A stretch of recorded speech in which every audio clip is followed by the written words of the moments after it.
ආයුබෝවන් ආදරයෙන් පිළිගන්නවා ද පීස්පුල් පාත් වෙත. අදත් ටැරොට් රීඩින් එකක් අරගෙන ආවා. පික් කාඩ් රීඩින් එකක්. ඉදිරියේදී කලෙක්ටිව් රීඩින් එකක් ගේන්න පොරොන්දු වෙනවා. ඉතින් තිරේ දිස්සන පයිල් තුනෙන් ඔයාගේ හිත වැඩිපුරම යන පයිල් එක තෝරගෙන ඔයාට මේ රීඩින් එක ගන්න පුළුවන්. ඔයාට අදාළ ෆයිල් එකේ තියෙන රීඩින් එක. ඉතින් පොඩ්ඩක් හිත සංසුන් කරගෙන නිදහසේ පොඩ්ඩක් ඔයා කැමතිම ෆයිල් එක කැමතිම රූපය තෝරගන්න. ඊට පස්සේ ඔයාට අදාළ ෆයිල් එකට අනුව මේ රීඩින් එක අරගන්න. අමතක කරන්න එපා සබ්ස්ක්‍රයිබ් කරන්න, යාළුවන් අතර ෂෙයා කරන්න, ලයික් කරන්න, අනිවාර්යෙන් කමෙන්ට් කරන්න. ඔයාලට ගොඩක් ස්තුතියි. අපි යමු එහෙනම් රීඩින් එකට.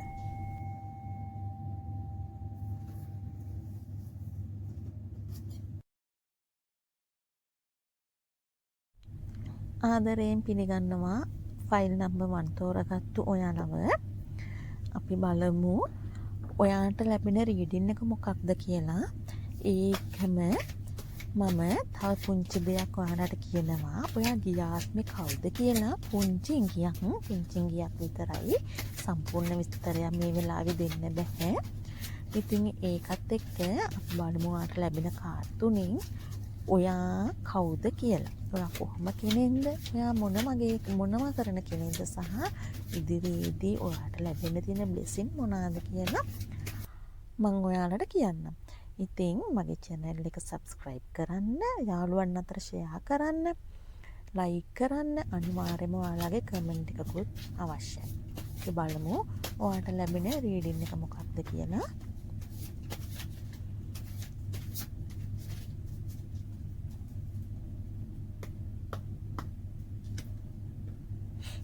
පළවෙනි කාඩ් එක 3 of cups. දෙවෙනි කාඩ් එක තුන්වෙනි කාඩ් එක. ඔව්. මේ කාඩ් තුනෙන් මට කියන්න පුළුවන් සමහර විට ඔයා ගියාත්මේ කමියුනිටි මයින්ඩ් කෙනෙක්. කමියුනිටි මයින්ඩ් කෙනෙක් කියන්නේ සමහර විට ඔයා ලොකු ප්‍රජාවක ලීඩර් කෙනෙක් වගේ කෙනෙක්. හරි? ඉතින් ඒ සම්බන්ධව දීර්ඝ වීඩියෝවක් පසුවට ගෙන්නම්. හරි අපි බලමු දැන් කොහොම වුණත් ඔයා මේ කාලේ මේ ජීවිතේ ඔයා පහුගිය කාලේ ගොඩාක් යාළුවෝ ආශ්‍රය කරපු කෙනෙක්. ඔයාට ලොකු මිතුරු කොට්ටාශයක් ඉඳලා තියෙනවා. ඒ වගේම හරි විශ්වාසවන්ත විනෝදශීලී මිතුරන් ඔයාට ඉඳලා තියෙනවා සහ එයාලා එක්ක බොහොම සතුටින් කල් ගෙවපු කෙනෙක්. ඔයාලට ලැබෙන හැම අවස්ථාවකම ප්‍රයෝජනට අරගෙන ගොඩක් එන්ජොයි කරපු පිරිසක් තමයි ඔයාලා. සමහර විට පාසල් ජීවිතේ වෙන්නත් පුළුවන්. මොකද යාළුවෝ ගොඩක් ඉන්නේ පාසල් ජීවිතේනේ. ඉතින් ලැබුණ හැම අවස්ථාවකම ප්‍රයෝජනයට අරගෙන හරි සතුටින් විනෝදෙන් ලයිෆ් එක එන්ජොයි කරපු කොටසක් තමයි ඔයාලා. ඒ කොහොම වුණත් මේ වෙනකොට පොඩ්ඩක් ඔයා බහුකාර්යයක හිර වෙලා. ඒ කියන්නේ කාර්යයන් දෙකක හිර වුණු ගතියක් පෙන්නනවා. සමහර විට අතීතය සහ වර්තමානය අතර සිතුවිලි වල එහෙම නැතිනම් ඔයාගේ පෞල් ජීවිතය සහ රැකියාව අතර, එහෙමත් නැත්නම් රැකියාව සහ අධ්‍යාපනය අතර, අන්න ඒ වගේ දේවල්. එහෙමත් නැත්නම් ආදර සම්බන්ධතා දෙකක් අතර. ඒක විහිළුවට කිව්වේ මෙන්න මේ වගේ කාර්යයන් දෙකක මේ වෙනකොට ඔයා පොඩ්ඩක් ජීවිතේ බැලන්ස් කරගන්න බැරි තත්ත්වයක් වගේ පොඩ්ඩක් හිර වෙච්ච ගතියක් පෙන්නනවා. ඉතින් මේ දෙකම ඔයාට බැලන්ස් කරගන්න වෙනවා. ඉතින් ඒ කියන්නේ අපි උදාහරණයක් විදිහට ගමු. ඔයා රැකියාව සහ පෞල් ජීවිතය. එතකොට රැකියාව සහ පෞල් ජීවිතය අතර ගත්තොතින් දැන් ඔයා වැඩිපුර ફોකස් එකක් රැකියාවට දුන්නොතින් සමහර විට ඔයාගේ පෞල ඔයාට පොඩ්ඩක් අතපසු වෙන්න පුළුවන්.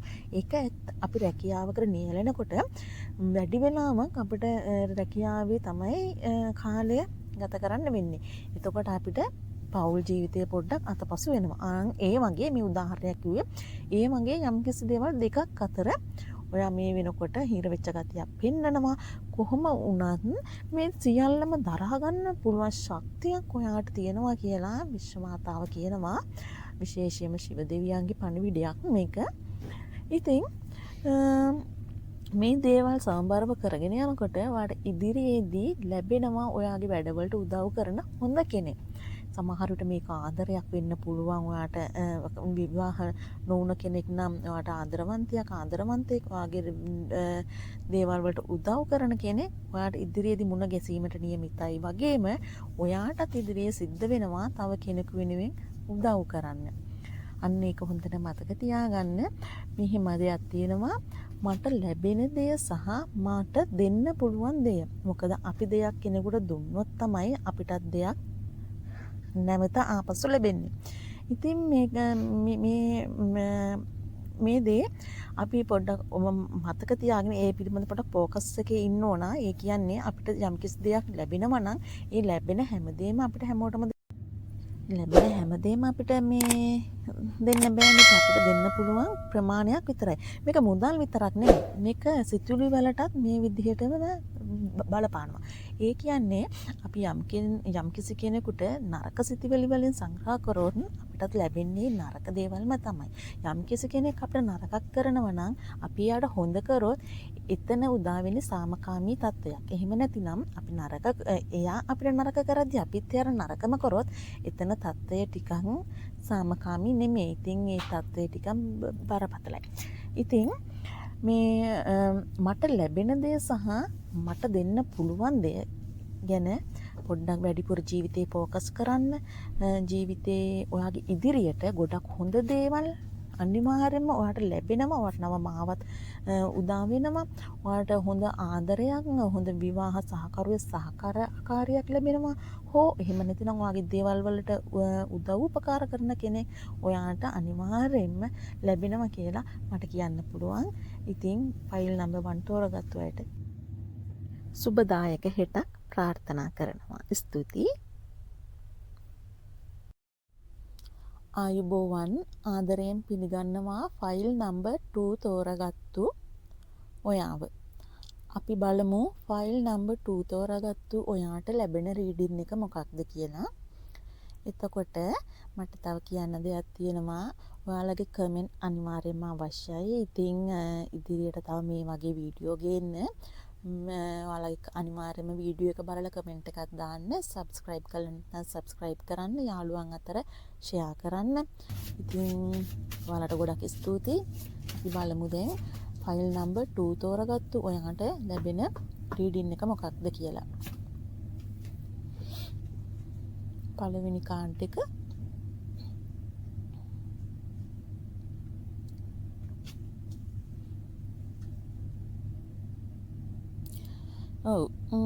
මේ කාඩ් තුන බැලුවම මට පොඩි දෙයක් කියන්න පුළුවන්. සමහර විට ඔයා ගිය ආත්මේ පොඩ්ඩක් ආධ්‍යාත්මික පැත්තට නැඹුරුණු කෙනෙක් වෙන්න පුළුවන්. ඒ කියන්නේ උදාහරණයක් විදිහට යෝගීවරයෙක්, එහෙම නැත්නම් භික්ෂුවක්, එහෙම නැත්නම් හේලින් දෙන කෙනෙක්. ඒ වගේ පොඩ ආධ්‍යාත්මික පැත්තට නැඹුරුණු කෙනෙක් වෙන්න ඕනේ. ගිය ආත්මේ. හරි. අපි බලමු දැන් එතකොට ඔයාගේ දැන් ජීවිතේ කොහොමද කියලා. දැන් ජීවිතේ කියනවා නම් ඔයා පහුගිය කාලවල ගොඩාක් අභියෝගවලට මුහුණ දීපු කෙනෙක්. ගොඩක් අභියෝගවලට ගොඩක් දුක් පීඩාවලට මුහුණ දීපු කෙනෙක්. ශාරීරිකව හෝ මානසිකව සමහර විට ડિප්‍රෙෂන් තත්ත්වයක හිටපු කෙනෙක් වෙන්නත් පුළුවන්. ඉතින් ගොඩාක් කරදර බාධක වලට අභියෝග වලට මුහුණ දීපු කෙනෙක්. සමහර විට ආදරය හෝ විශ්වාසය බිඳී යෑමක් නිසා වෙන්න පුළුවන්. එහෙම නැත්නම් පෞල් ජීවිතයේ ප්‍රශ්න, එහෙම නැත්නම් රැකියාවේ ප්‍රශ්න, ඒ වගේ ලොකු පීඩනයක හිටපු කෙනෙක්. ඉතින් මේ පීඩනයත් එක්ක පහුගිය කාලයට පුරාම පොඩ්ඩක් ඔයා නිහඬව පැත්තකටලා හිටපු කෙනෙක්. ඒ කියන්නේ නිහඬව තනියෙන් පොඩ්ඩක් සමාජයෙන් ඈත් වෙනවා වගේ හිටපු කෙනෙක් වෙන්න ඕනේ. ඉතින් සමහර විට ඔයා මේ ඔයාට අහිමි වුණ දේවල් පිළිබඳව තාමත් දුක් වෙවි ඉන්නවා වෙන්න ඇති. මට පෙන්නුම් කරන්න නම් මේ විදිහට ඔයා තාමත් පහුගිය දේවල් ගැන හිතා දුක් වෙනවා. නැති වුණ දේවල් ගැන ඔයා ගොඩක් දුක් විඳිනවා. හැබැයි ඔයා කරන්නේ වැරද්දක්. මොකද ඔයාට ඔය නැති වුණු දේවල් වලට වැඩිය ගොඩාක් වටින දේවල් ඔයා ළඟ තියෙනවා. හැබැයි ඔයාට ලැබෙන අලුත් අවස්ථා ඔයා විසින්ම මගහැර ගන්නවා. ඉතින් ඒ දේවල් දිහා බලන්න කියලා තමයි මට කියන්න තියෙන්නේ. ඉතින් ඔයාට අවසාන වශයෙන් මට කියන්න තියෙන්නේ ඔයාලට මට කියන්න තියෙන්නේ ඔයාගේ අනාගතය සාර්ථක කරගන්නව නම් ඒක තීරණය කරන්න ඕනේ ඔයා විසින්මයි. නැතුණු අතීතය ගැන දුක් වෙවි හිත ඉන්නමද එහෙම නැත්නම් ඒ අතීතයේ සිදුවුණු සිදුවීම් අත්දැකීමක් කරගෙන ජීවිතයේ ඉස්සරහට අරන් යනවද කියලා ඔයා තීරණය කරන්න ඕන. හොඳම දේ තමයි ඔය අතීතය අමතක කරලත් නෙමේ ඒ අත්දැකීම් සිදුවීම් ලොකු අත්දැකීමක් කරගෙන ජීවිතේ ඉස්සරහට යන්න ඔයාට අලුත් මාවතක් විවර වෙලා තියෙනවා. සුබ දවසක් ඔයාටත්. ආයුබෝවන් ආදරයෙන් පිළිගන්නවා ෆයිල් නම්බර් 3 තෝරගත්තු ඔයාලව. ඉදිරියේදී කලෙක්ටිව් රීඩින් එකකුත් ගේන්න බලාපොරොත්තු වෙනවා. ඉතින් මම ඉල්ලා සිටිනවා ඔයාලගෙන් මගේ වීඩියෝ එක බලලා අනිවාර්යෙන් කමෙන්ට් එකක් තියන්න. ඒ එක්කම යාළුවන් අතර ෂෙයා කරන්න, ලයික් කරන්න, ඔයාලගේ සහයෝගයක් ලබා දෙන්න.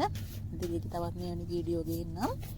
ඉතින් අපි බලමු ෆයිල් නම්බර් 3 තෝරගත්තු ඔයාට ලැබෙන රීඩින් එක මොකක්ද කියලා.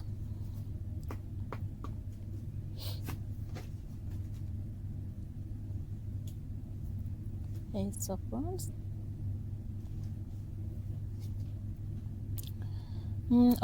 මේ කාඩ් තුන බලුවම මම පුංචි දෙයක් කියන්නම්. මට හිතෙන විදිහට ඔයා ගිය ආත්මේ ඔයා මනෝවෛද්‍යවරයෙක් එහෙම නැත්නම් සංගීතඥයෙක් මගේ ටිකක් ආධ්‍යාත්මික පැත්තට හෝ තව කෙනෙක්ගේ හිතක් සුවපත් කරන්න වගේ දායක වුණු කෙනෙක්, කැපවුණු කෙනෙක්. ඒ කියන්නේ එතකොට මට හිතෙන විදිහට සමහර විට මනෝවෛද්‍යවරයෙක් හෝ එහෙම නැත්නම් සංගීතඥයෙක් ඒ වගේ ඒ පැත්තට ටිකක් කැපවුණු කෙනෙක් වෙන්න ඕනේ ගිය ආත්මේ. එතකොට බලමු මේ ඔයාගේ ජීවිතේ ඔයා ඇත්තටම ඔයාට ලොකු අරමුණු තියෙනවා. ඔයා ලොකු අරමුණක් තිබුණ කෙනෙක්. එහෙම ඒ වගේම ඔයාගේම දේවල් ආරම්භ කරපු කෙනෙක්. ඔයාගේම කියලා දෙයක් ආරම්භ කරන්න කැමති කෙනෙක් හා ඔයාගේම කියලා දෙයක් කරන්න පුළුවන් හැම ශක්තියක්ම තියෙන කෙනෙක්. ඔයා දෙයක් හිතුවොත් මම මේ දේ කරනවා කියලා අනිවාර්යයෙන්ම ඔයාට ඒ දේ කරන්න පුළුවන් හා ඔයාට ඒ ශක්තිය තියෙනවා. I am ready to take action. ඒ වගේ ලොකු එනර්ජි එකක් ඔයාට තියෙනවා. ඉතින් ඔයාට අනිත් අයට වඩා ඔයාට විශ්වාසයි ඔයාගේ ශක්තිය ගැන. අනිත් අය කියන දේවල් වලට වඩා ඔයාගේ හෘද සාක්ෂිය කියන දේ ඔයාට විශ්වාසයි. ඔයා විශ්වාස කරන්නේ තමන්ව. අනුන්ට වැඩිය තමන් ගැන තමන් විශ්වාස කරනවා. ඒ තරම් ලොකු කොන්ෆිඩන්ස් ඔයාට තියෙනවා. ඉතින් ඒකම තව දෙයක් කියන්න ඕනේ. ඔයාගේ ජීවිතේ ලොකු ආධ්‍යාත්මික අවදිවීමකට සූදානම්. ඔයාගේ ජීවිතේ ලොකු ආධ්‍යාත්මික බලපෑමක් පෙන්වුම් කරනවා.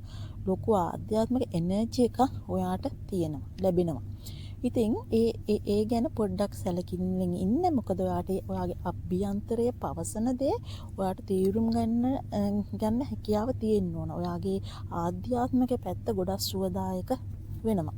එතකොට තව කියන්න ඕනේ ඔයාගේ ඉදිරියේදී අලුත් දේවල් ආරම්භ කරන්න හොඳ කාලයක්. අලුත් දේවල් පටන් ගන්න හොඳ ක්‍රියේටිව් එනර්ජි එකක් තියෙනවා ඔයාට. ඉතින් ඔයාට ආදර යෝජනා ඒවි, විවාහ යෝජනා ඒවි. හොඳ ආදරවන්තයෙක්, හොඳ ආදරවන්තියක් ඔයාට මුණ ගැසේවි. අලුත් යාළුවෝ හිතමිතුරන් ඔයාට මුණ ගැසේවි.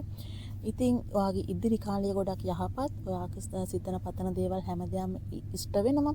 ඉතින් ඒ වගේ මේ හැමදේම ඉෂ්ට වෙන්න කියලා ප්‍රාර්ථනා කරනවා. ඉතින් ගොඩක් ස්තුතියි. සුබ දවසක හිටක් ඔයාට.